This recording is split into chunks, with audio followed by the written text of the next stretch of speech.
तो डीएलडी के 100 एमसीक्यू देखते हैं। Which number system has a base 16, तो बेस 16 किसका होता है, हेक्साडेसिमल का होता है, ऑब्वियस सी बात है, सबको पता है। उसके बाद आता है बाइनरी इक्विवेलेंट ऑफ 45 बेस 10, तो 45 बेस 10 का बाइनरी इक्विवेलेंट क्या होगा, 101101।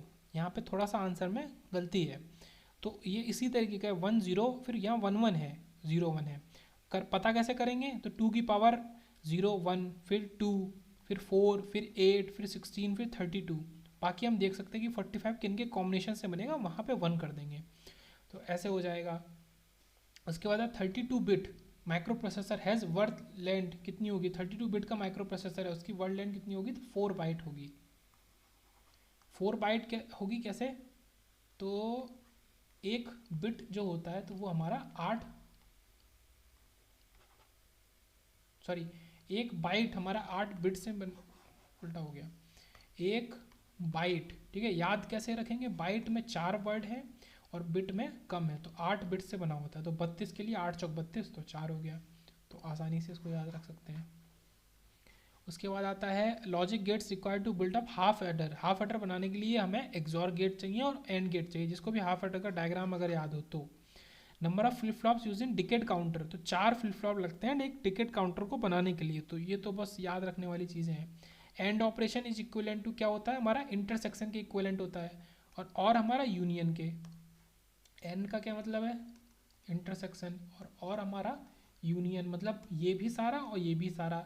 एंड का मतलब यहाँ जो कुछ है, यहाँ जो कुछ है, उसमें जो भी कॉमन है उसको ही लेंगे हम एज आ आउटपुट, तो ये चीज़ हो गई, तो ये हमने देख ली है। उसके बाद आते हैं सेवन्थ पे। सेवन्थ क्या कह रहा है, in a binary number system the first digit bit from right to left, ठीक है। बाइनरी में first digit from right to left, मतलब इधर राइट है, ये लेफ्ट है, इधर से इधर जो लिखते हैं, जैसे ये एग्जाम्पल था 101101, तो ये हमारा क्या है, ये एलएसबी है ये वाला, और ये जो लेफ्ट में मोस्ट है वो हमारा एमएसबी होता है। वंस कॉम्प्लीमेंट किसी भी नंबर का लिखना है तो बहुत ईजी है, 0 की जगह 1 लिख दो, 1 की जगह 0 लिख दो, तो ये हमारा आ गया। The practical use of binary weighted DAC, ठीक है, digital to analog converter DAC. Binary weighted DAC का प्रैक्टिकल यूज क्या होता है, इज लिमिटेड टू, ठीक है, तो 4 बिट डीए कन्वर्टर का होता है, ठीक है, इज लिमिटेड टू, तो बाइनरी वेटेड डेक हम कितना बड़ा 4 बिट तक ही बना सकते हैं, तो ये लिमिटेड की बात कर रहा है कि लिमिटेड टू डेक, ये वाला डेक 4 बिट तक ही लिमिटेड होता है। उसके बाद आते हैं 17 पे, which of the following is a digital device, तो माइक्रोफोन नहीं, रेगुलेटर ऑफ अ फैन नहीं, रेगुलेटर ऑफ फैन में डिजिटल क्या है, light switch is a digital device, ठीक है, स्विच की बात आ रही है लाइट स्विच की। फैन रेगुलेटर को भी बना सकते हैं उसमें लेआउट लगा के, डिजिटल लेआउट एलईडी। फिर आते हैं 10th पे, which of this sets of logic gates are designated है यूनिवर्सल गेट, ठीक है, नॉर एंड नैंड, ये तो मतलब बहुत ही ज़्यादा कॉमन एमसीक्यू है। फिर आते हैं 11th पे, change in the value of analog signal to digital during the process produces क्या, तो क्या होता है, तो ये प्रोसेस को ही क्या कहते हैं, इस प्रोसेस को हम कहते हैं क्वांटाइजेशन, और जो क्वांटाइजेशन के दौरान जो भी मतलब एरर होगा तो वो फिर क्वांटाइजेशन एरर हो जाएगा, तो इसी के नाम पे ही हो गया, तो इस प्रोसेस में जो भी एरर होगा तो वो क्वांटाइजेशन एरर होगा। फिर ये और इज इक्विवेलेंट टू, ठीक है, और हमारा यूनियन हमने देख लिया। अब फिर आते हैं कि विच of the is an example of digital device, तो माइक्रो प्रोसेसर ऑब्वियस ही बात है, सबको पता है, ठीक है। जेके फ्लिप फ्लॉप को टॉगल कैसे करेंगे, तो जे इजकल टू और के इजकल टू 1 मोड में, जो कि एस आर में हमारा इनवैलिड होता है, एस आर में एस इजकल टू 1 और आर इजकल टू 1 नहीं हो सकता, तो जे इजकल टू 1 के इजकल टू 1 होगा तो टॉगल हो जाएगा, यहाँ पे इनवैलिड नहीं होता है। फिर आते हैं 19 में, in a flash ADC the output of each comparator is connected to input of a priority encoder, तो फ्लैश एडीसी की खासियत यही है कि वहाँ पे हम प्रायोरिटी इनकोडर को यूज़ करते हैं एक। और binary number is how many digits, तो ठीक है, इसमें से कौन सा फिल्टर एक्टिव फिल्टर है, तो बटरवर्ल्ड फिल्टर हमारा एक्टिव फिल्टर है, इसमें इंडक्टर ही नहीं यूज़ करेंगे, हम कैपेसिटर ही यूज़ करेंगे। और ऊपर चलते हैं, टूज कॉम्प्लीमेंट की बात करेंगे। टूज कॉम्प्लीमेंट को करना भी उतना ही आसान है जैसे 1 को करना है, हमको क्या करना है, इधर से इधर चलना है, ठीक है, एलएसबी से।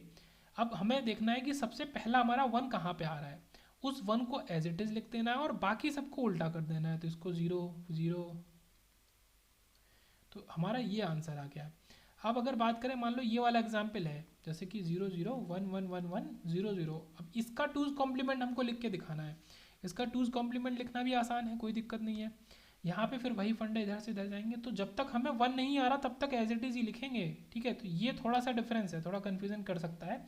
अब 1 आया तो यहाँ तक हम एज इट इज़ लिखेंगे, जबकि वंस कॉम्प्लीमेंट होता तो हम डायरेक्ट इसका ये 11000011 कर देते। तो ये जो ऊपर ग्रीन से लिखा है ये वंस कॉम्प्लीमेंट है और नीचे वाला टूज है। अब यहाँ से हम उल्टा कर देंगे, ये हमारा टूज कॉम्प्लीमेंट है।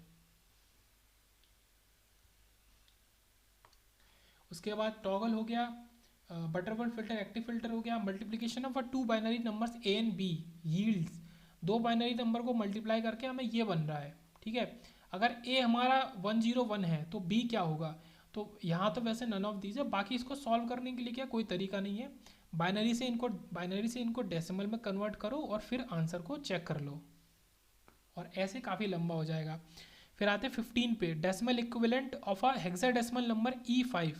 तो E5 का डेसिमल इक्विवेलेंट क्या है, तो पहले ऐसे नहीं कर सकते, पहले आप E5 से बाइनरी बनाओ और उस बाइनरी से फिर आप डेसिमल बनाओ, तो आपका आंसर आएगा 229। Which gates act as universal gate, तो NAND gate act as universal. राधे 24 पे, how many input and output required for demultiplexer. तो डी मल्टीप्लेक्सर में कितने इनपुट और कितने, तो एक इनपुट होगा और आउटपुट हमारे काफ़ी सारे होंगे। ऐसी बात करें अगर मैनी इनपुट और वन आउटपुट की बात करें तो वो हमारा उल्टा हो गया, तो वो मल्टीप्लेक्सर हो गया।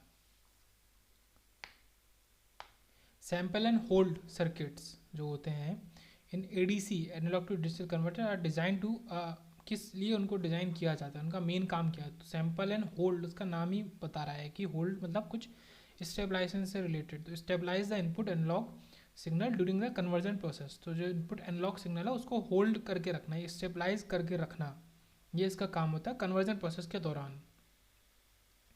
तो ये कंप्लीट हुआ। उसके बाद आते हैं इन अ कंप्यूटर, ये हो गया, ये हो गया। In a computer memory size K indicates kilo which is equal to, तो किलो की अगर बात करें कंप्यूटर मेमोरी साइज में, के मीन्स किलो बाइट की बात वो पूछ रहा है, तो किलो बाइट 1024 हमारा बाइट के इक्वल है, ठीक है। 1000, अब किलो का मतलब है 1000, पर यहाँ पे 1024, तो ये पूछना चाह रहा है।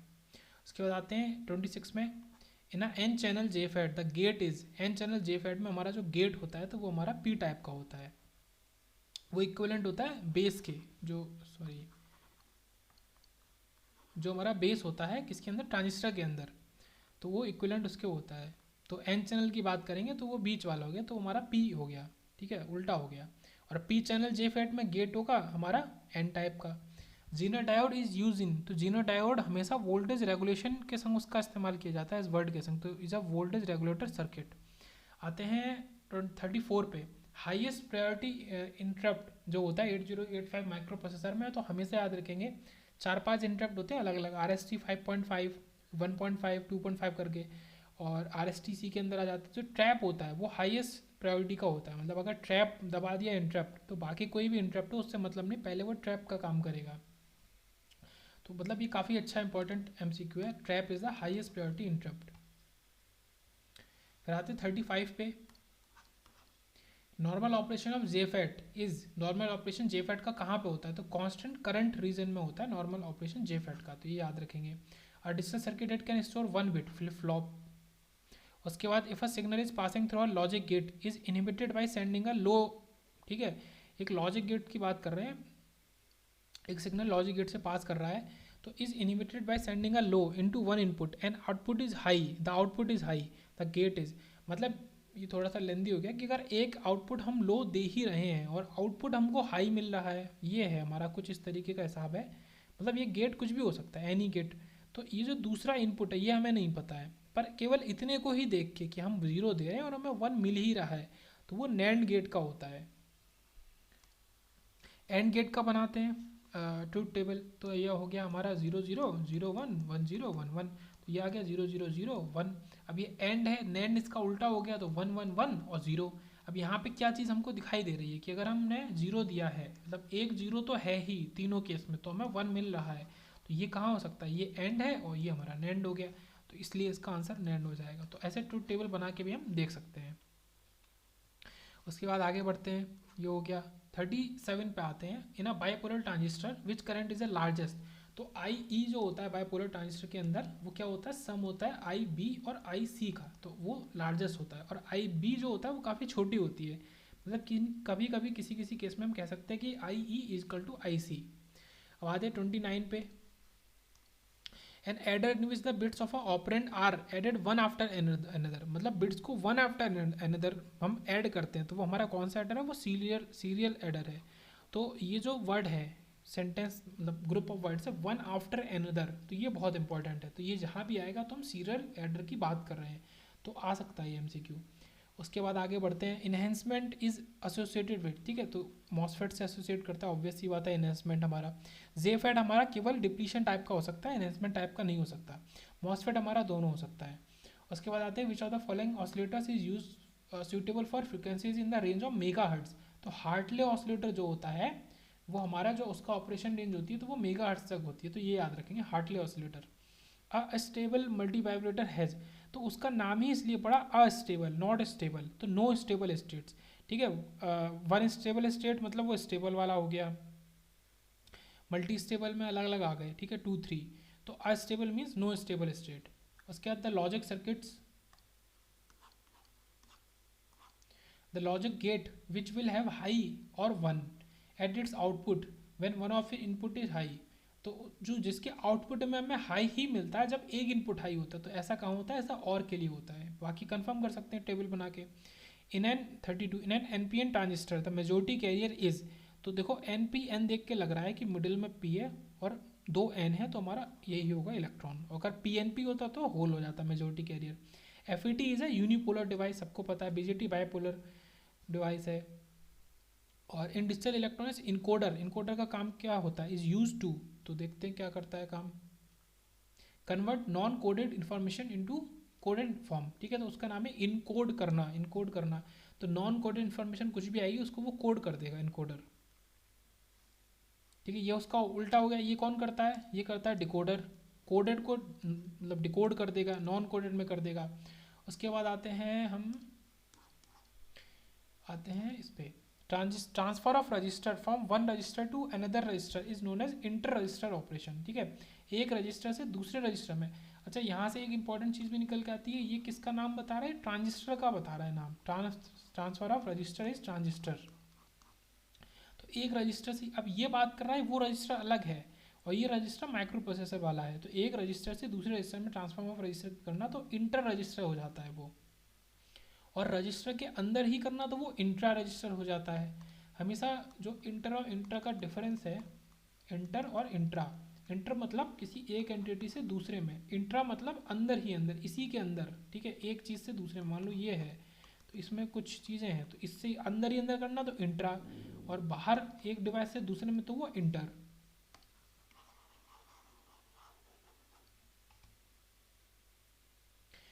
ये आ गया इंटर। उसके बाद आता है आइडियल ओपेम, आइडियल ओपेम की बात करें तो उसके अंदर क्या क्या होता है, तो इन्फिनाइट इनपुट इम्पिडेंस होता है और जीरो आउटपुट इम्पिडेंस होता है, तो ये हमेशा याद रखेंगे, इनपुट वाला जो इम्पिडेंस होगा आइडियल ओपेम का वो इन्फिनाइट होगा बहुत ज़्यादा, ठीक है, और आउटपुट वाला हमेशा ज़ीरो होगा।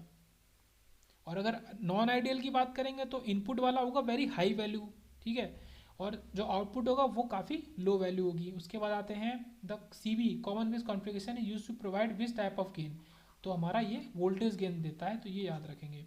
Dash is use for keeping oscillator frequency away from any drift, P L L phase lock loop circuit, ठीक है, पी एल एल काफ़ी इंपॉर्टेंट है, तो पी एल एल हमारा is use for keeping oscillator frequency away from the drift. उसके बाद आते हैं 43 पे, what is the input impedance of a common gate configured JFET, तो कॉमन गेट कॉन्फिगर्ड जेफेट की अगर बात करें तो इनपुट इम्पिडेंस वो हमसे पूछ रहा है कि वैल्यू क्या होगी, तो काफ़ी लो होती है, ये याद रखेंगे। A sequence of binary digits is known as, तो बिट स्ट्रिंग, बाइनरी डिजिट की सीक्वेंस को हम बोलेंगे बिट स्ट्रिंग, सबसे छोटी चीज़ होती है बिट, 8 बिटों से मिलके बनता है बाइट, और फिर बाइट से तो किलो बाइट मेगा बाइट जो भी बनता है, तो बिट स्ट्रिंग। उसके बाद आते हैं the function of Schmitt trigger is to shape a wave, Schmitt trigger क्या करता है, एक वेव को बनाता है, शेप करता है, स्किमिट ट्रिगर, ये काफ़ी इंपॉर्टेंट टर्म है हमारा डिजिटल और एनालॉग सर्किट के अंदर। द बाइनरी कोड ऑफ 21.125, इसको सॉल्व कर सकते हैं, 21 किसके इक्वल है, ये चीज़ हमारा 21 को शो कर रहा है। और वो 0.125 को क्या होगा सॉल्व करने का, 0.125 इंटू 2, ये कुछ देगा हमको। फिर उसके पॉइंट के बाद जो चीज़ होगी उसको उठा के यहाँ लिखेंगे, फिर 2 मल्टीप्लाई करेंगे, फिर वो कुछ देगा, फिर पॉइंट के बाद की चीज़। और जो नंबर हमारे कैसे करते हैं शॉर्ट में डिस्कस कर लेते हैं, ये जो नंबर हमको मिलेंगे तो ये वैल्यू होगी, तो ये वैल्यू हमको मिलेगी 001। ओके, तो इससे यह आया 1 गीगाबाइट, तो 1024 मेगाबाइट। बस वो ये चेक कर रहा है आपसे कि 1024 पता है कि नहीं, तो गीगाबाइट 1024 मेगाबाइट।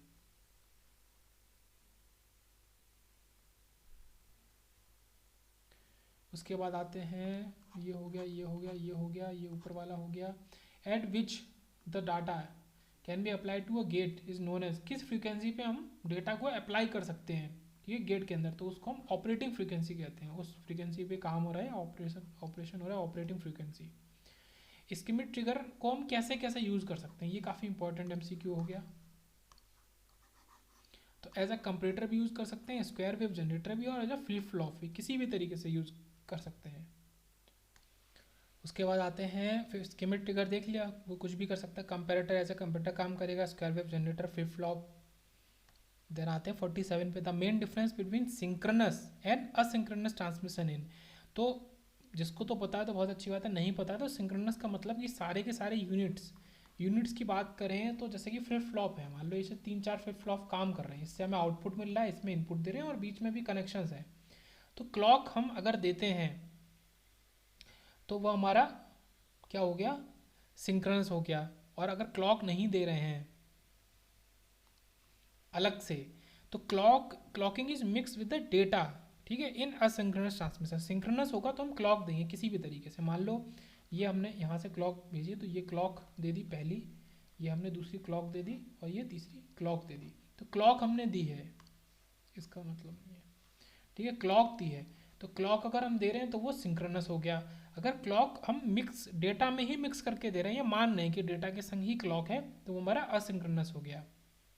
तो सिंक्रोनाइजेशन मतलब सबको एक क्लॉक, मतलब एक ही क्लॉक पे चढ़ा दिया। तो अगर यहाँ पे अगर 1 आएगा तो सब काम करेंगे, अगर इसी लाइन में हम 0 कर देंगे तो कोई भी काम नहीं करेगा। तो ये हमारा क्लॉक हो गया का कॉन्सेप्ट हो गया सिंक्रोनस असिंक्रोनस का। तो यहाँ से इंपॉर्टेंट कॉन्सेप्ट क्लियर हुआ। उसके बाद आता है 55, combination that are not listed for the input variable. तो कॉम्बिनेशन जिनको नहीं लिस्ट करते तो डोंट केयर्स, इनपुट वेरिएबल के लिए इनको लिस्ट नहीं करते हैं। Which of the following is not a 8 bit micro processor, कौन सा नहीं है, तो इंटेल का 8085 ये है, मोटरोला का 6800 ये है, और जायलॉग का 280 ये है, ठीक है, ये तीनों याद रखेंगे, ये इस तरीके के होते हैं। एक है ये करके है फेयर चिल का डी, तो ये हमारा नहीं है, ठीक है, ये नहीं है 8 बिट माइक्रो प्रोसेसर। उसके बाद आते हैं 56 पे, द डिप्लीशन मोड मॉसफेट, ठीक है, डिप्लीशन मोड की बात कर रहा है, can operate with positive as well as negative voltages. तो ये याद रखेंगे, डिप्लीशन का कैरेक्टरिस्टिक है कि वो पॉजिटिव नेगेटिव दोनों वोल्टेजेस पे काम कर लेता है। Which is the higher provided by a C configuration, मतलब सी कॉन्फ़िगरेशन ज़्यादा क्या देता है, कॉमन एमिटर कॉन्फ़िगरेशन, तो पावर ज़्यादा देता है, ठीक है, पावर से रिलेटेड हमारा ये है, कॉमन बेस वोल्टेज से था। फुल एडर के पास 3 इनपुट होते हैं 2 आउटपुट होते हैं, 3 इनपुट और 2 आउटपुट, सम और कैरी आउटपुट में दे रहा है, और ए बी और कैरी इनपुट में दे रहा है, और मतलब आउटपुट में फाइनल कैरी और इनपुट में कैरी इन करके उसको बोलते हैं। नेक्स्ट चलते हैं, when the JFET is no longer able to control the current, the point is called the breakdown, मतलब अब ब्रेक डाउन हो गया, अब वो करंट को कंट्रोल नहीं कर सकता है, ठीक है, उस रीजन को या पॉइंट को बोलते हैं। Which logic family provides minimum power dissipation, तो ये बहुत इंपॉर्टेंट है कि जे फैट, ये काफ़ी रिपीट होकर आता है कि जे फैट जो होता है वो मिनिमम पावर डिसिपेशन देता है। कन्वर्ट द डेसिमल नंबर 187, तो इसको तो कन्वर्ट कर लेंगे, कोई दिक्कत की बात नहीं है।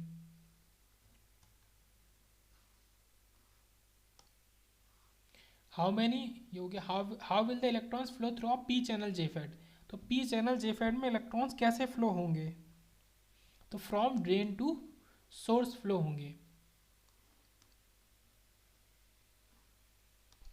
अब इसको याद कैसे रखेंगे, तो जो हमारे जो होल है, क्योंकि पी चैनल जे फैट है तो होल वो सोर्स से निकल रहे हैं और ड्रेन में जा रहे हैं, तो इलेक्ट्रॉन उसका अपोजिट फ्लो होगा, तो इलेक्ट्रॉन के फ्लो होने की direction from drain to source. तो this is also Schmitt trigger is otherwise known as तो रीजनरेटिव और कंपेरेटर, तो उसको रीजनरेटिव कंपेरेटर के नाम से भी जानते हैं। तो इस्केमिक ट्रिगर को रीजनरेटिव कंपेरेटर भी बोलते हैं। उसके बाद मल्टीप्लेक्सर का, तो मैनी इनपुट और वन आउटपुट, ये ऊपर देख ही चुके हैं। और डीमल्टीप्लेक्सर में वन इनपुट और many output. The number F F in the base 16 will be equal to, binary में किसके इक्वल होगा, तो एफ एफ क्या है कि हाईएस्ट हमारा है, तो 1111 और 1111 इसके इक्वल होगा, तो एफ एफ हमारा हाईएस्ट हो गया। हेक्साडेसिमल का हाईएस्ट नंबर एफ होता है विद 61, ठीक है, ये हो गया। With JFET a ratio of output current change against an input voltage change is transconductance. ठीक है, वैसे भी हमको पता है कि I/V हमारा क्या होता है 1/R के इक्वल, और ये हमारा सिग्मा के इक्वल, तो ट्रांस कंडक्टेंस, तो कंडक्टेंस वाला टर्म ही होगा हमारा। या फिर बोल सकते हैं कि 1/Z, और इसको हम Y भी बोलते हैं, ठीक है, एडमिटेंस भी बोलते हैं। उसके बाद आते हैं 69 पे, ये क्या कह रहा है, the type of bias most often use in E MOSFET, enhancement MOSFET में सबसे ज़्यादा यूज होने वाला बायस हमारा ड्रेन फीडबैक है, तो ये क्या है, एक फैक्ट की तरह है, तो इसको याद रखेंगे, इंपॉर्टेंट है। आगे बढ़ते हैं 62, master slave flip flop consist of two, ठीक है, दो फ्लिप फ्लॉप होते हैं मास्टर स्लेव के अंदर, मतलब मास्टर होगा एक, स्लेव होगा तो मिनिमम दो तो होने ही पड़ेंगे। द ग्राफिकल रिप्रेजेंटेशन, ठीक है, of the products in truth table is called as K map. उसके बाद आते हैं, इससे इसको सब्ट्रैक्ट करना है 1101 से 1011 को, इसको क्वेश्चन को पढ़ लेंगे तो यही करना है। तो ऐसे तो थोड़ा सा दिक्कत हो जाता है, तो ईजी तरीका क्या है कि इसको आप पहले डेसिमल में लिख लो, ये 113 है, ये 10 है, आंसर इज 3, और जहाँ भी आंसर में आपको 3 दिखे 0011 इज 3, तो उसको मार्क कर दें। अब बफर एम्पलीफायर शुड हैव, तो बफर के पास क्या होना चाहिए, हाई इनपुट इम्पिडेंस होना चाहिए और लो आउटपुट इम्पिडेंस होना चाहिए, ओपैम की तरह, एक ओपैम की तरह, ओपैम का यही कैरेक्टरिस्टिक होता है आइडियल का। उसके बाद आते हैं, विच type of JFET bias requires a negative supply voltage, तो गेट बायस जो होता है वो नेगेटिव हमारा सप्लाई वोल्टेज मांगता है। फिर 73, which among the following is a 8 bit micro processor, तो हमें पता है कि 8085 is a micro processor, 8085 sorry 51 is a micro controller, तो हमारा 8085 होगा। उसके बाद आते हैं 80 पे, NRC oscillator uses at least 3 RC combination, तो ये भी अच्छा एक क्वेश्चन है कि RC ऑसिलेटर के पास कम से कम 3 RC कॉम्बिनेशन होने चाहिए। आगे बढ़ते हैं, अब voltage will influence current only if the circuit is close, ठीक है, वोल्टेज सोर्स तभी काम करेगा जब सर्किट क्लोज होगा, ऑब्वियस सी बात है। Which of the following is the one's complement of 10 का वंस कॉम्प्लीमेंट क्या है, तो 01, उसका वंस कॉम्प्लीमेंट क्या होगा, इसको चेंज करके, अब 01 आंसर नहीं दिया है मतलब ऑप्शन में, तो 1 हमारा आंसर होगा, 0 को उन्होंने नेग्लेक्ट कर दिया है, मान लो। Which of the following is not 8 bit microprocessor parameter, ठीक है, कौन सा माइक्रो प्रोसेसर पैरामीटर नहीं है, तो हमारा स्टैटिक डिस्चार्ज इससे रिलेटेड होता है, टाइम कांस्टेंट होता है, मैक्सिमम फ्रीक्वेंसी, स्ल्यू रेट जो है वो हमारा किससे, ओपैम से रिलेटेड होता है, तो स्ल्यू रेट इसका आंसर हो गया। आगे बढ़ते हैं 83 पे, what logic function is obtained by adding an inverter to the inputs of a, ठीक है, एन इन्वर्टर को जोड़ दिया to the inputs of a AND gate, तो एन हो 1 कोई मतलब इन्वर्टर को जोड़ा है तो क्या है कि उसका उल्टा हो जाएगा, तो नॉर गेट बन जाएगा। उसके बाद 75, अ ट्रांजिस्टर में भी use as a switching device, और ठीक है कैसे यूज कर सकते हैं ट्रांजिस्टर को, या तो स्विचिंग डिवाइस की तरह या फिर एक वेरिएबल रजिस्टर की तरह भी यूज कर सकते हैं ट्रांजिस्टर को। अब flip flop is a sequential circuit, ये सबको पता होना चाहिए। उसके बाद आता है Hartley oscillator is an inductively coupled oscillator, ठीक है, इंडक्टिवली कपल्ड ऑसिलेटर होता है Hartley. 77, conversion of 61 into binary equivalent, तो ये तो कर ही लेंगे, 61 को ऐसे लिखेंगे। उसके बाद आते हैं ओपैम zero crossing detector is, basically क्या करता है, तो एक ओपैम जो कि जीरो क्रॉसिंग डिटेक्टर की हम बात कर रहे हैं, जीरो क्रॉसिंग डिटेक्टर, तो वो साइन को स्क्वायर वेव में चेंज कर देता है, ये साइन वेव है तो इसको स्क्वायर वेव में चेंज कर देगा। उसके बाद आते हैं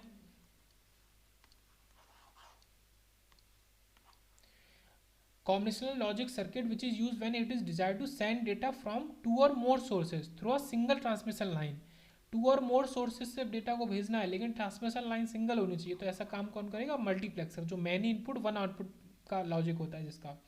when an input signal electrical signal is a 10110 is applied to a NOT gate, तो इसका आउटपुट क्या होगा? इसका उल्टा हो जाएगा, कॉम्प्लीमेंट हो जाएगा, या वंस कॉम्प्लीमेंट बोल सकते हैं, तो 01011, बस सिंपल सा।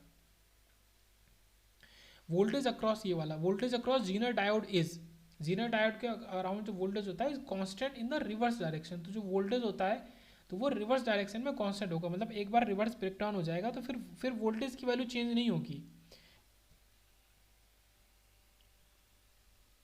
उसके बाद आते हैं 87 पे, विच type of signal is represented by discrete, ये पीछे भी आ सका है, रिपीटेड ये क्वेश्चन है। In which of the following operational amplifiers are use, किसके अंदर? सभी के अंदर, इंस्ट्रूमेंटेशन सर्किट्स, फिल्टर्स, ऑसिलेटर्स। तो ओपैम मतलब सबसे ज़्यादा यूज होने वाला हमारा एक एनालॉग डिवाइस है। उसके बाद which type of gate can be use as a 2 bit, use to add 2 bit, ठीक है, 2 बिट को जोड़ने के लिए किस गेट का? तो एक्स नॉर गेट को भी हम यूज कर सकते हैं 2 बिट्स को ऐड करने के लिए। The full adder circuits has dash digit at a time, तो फुल एडर क्या होता है? उसके पास एक किसी भी समय पे 3 डिजिट होंगे ही होंगे ऐड करने के लिए, तभी तो हम 3 उसको इनपुट लेते हैं, ए बी और सी इन, और आउटपुट में 2 लेते हैं, ठीक है, सम और कैरी, कैरी मेन कैरी जो होता है, तो 3 चीज़ उसमें ऐड हो ही रही होती हैं हमेशा। कैरी इन नहीं होगा तो वो 0 होगा, तो 0 को ऐड कर रहे हैं तीसरे बिट के तौर पे, तो 3 बिट होती हैं। Which of the following is a type of error associated with DAC, तो नॉन मोनोटोनिक और ऑफसेट एरर, दोनों ही एरर जो होते हैं वो हमारा डैक से एसोसिएटेड होते हैं। सेल्फ वाइज प्रोवाइड्स, तो सेल्फ वाइज एक स्टेबल क्यू पॉइंट प्रोवाइड करता है, क्वेश्चन पॉइंट। लास्ट में आते हैं, a U shaped opposite polarity material built near JFET channel centre is gate, ठीक है, जेफेड चैनल सेंटर के पास एक यू शेप का जो चीज़ बनी होती है उसको हम गेट कहते हैं।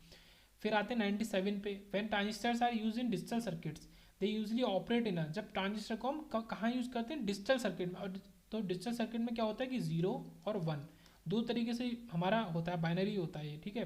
तो 0 और 1 क्या है? ऑन और ऑफ एज अ स्विच, तो वो सेचुरेशन रीजन जहाँ पे वो 1 होगा और कट ऑफ रीजन जहाँ 0 होगा, तो इस तरीके से काम करता है। तो ये क्लियर हो गया। नेक्स्ट पे आते हैं, which power amplifier can deliver maximum load power, तो सबसे ज़्यादा लोड पावर हमारा कौन है कर सकता है? तो क्लास सी, इसको याद कर लेंगे, एक फैक्ट की तरह है। The hexadecimal number A0 has the decimal equivalent, तो पहले इसको बाइनरी में कन्वर्ट करो, बाइनरी से फिर डेसिमल में, तो वो 160 हो गया। For a system to work as oscillator the total phase shift कितना होना चाहिए? 360 डिग्री होना चाहिए, of the loop gain must be equal to phase shift total 360 degree होना चाहिए, तब वो ऑसिलेटर की तरह काम करेगा। जेफेट के अंदर कितने ट्रांजिस्टर होते हैं? तो जेफेट के अंदर मतलब जेफेट एक ट्रांजिस्टर ही है। Which of the following is not a basic element with in the micro processor, तो माइक्रो कंट्रोलर तो कोई एलिमेंट तो है नहीं, वो तो अपने आप में पूरी डिवाइस है। तो ALU, रजिस्टर एरे और कंट्रोल यूनिट तीनों माइक्रो प्रोसेसर से रिलेटेड है। सब्ट्रैक्टिंग 0101, तो किससे सब्ट्रैक्ट कर रहे हैं? तो 1110 से 0101। अब चाहें तो बोरो लेके कर सकते हैं सब्ट्रैक्ट, चाहें तो क्या है कि इसको चेंज कर ले डेसिमल में, तो 14 में से 5 किया तो 9 बचा, 9 किसके इक्वल है? तो 9 1001 के इक्वल है, तो ये आंसर हो गया।